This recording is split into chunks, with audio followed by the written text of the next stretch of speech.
NDA സർക്കാരിന്റെ അവസാന ബഡ്ജറ്റിനെ രൂക്ഷമായി വിമർശിച്ച് രാഹുൽ ഗാന്ധി കർഷകർക്ക് ഒരു ദിവസം 17 രൂപ കൊടുക്കുമെന്ന് പ്രഖ്യാപിച്ച കേന്ദ്ര സർക്കാർ യഥാർത്ഥത്തിൽ കർഷകരെ അപമാനിക്കുകയാണെന്നാണ് അദ്ദേഹം ചൂണ്ടിക്കാട്ടിയത്.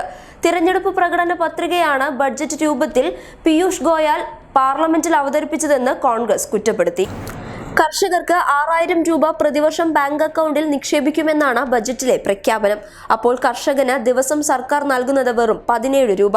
പ്രധാനമന്ത്രി കിസാൻ സമ്മാൻ നിധി എന്ന പേരിലാണ് കർഷകർക്കുള്ള പദ്ധതി ബജറ്റിൽ പ്രഖ്യാപിച്ചിരിക്കുന്നത്. 2 ഹെക്ടറിൽ താഴെ കൃഷിഭൂമിയുള്ള കർഷകർക്കാണ് പ്രതിവർഷം 6000 രൂപ നൽകുന്നത്.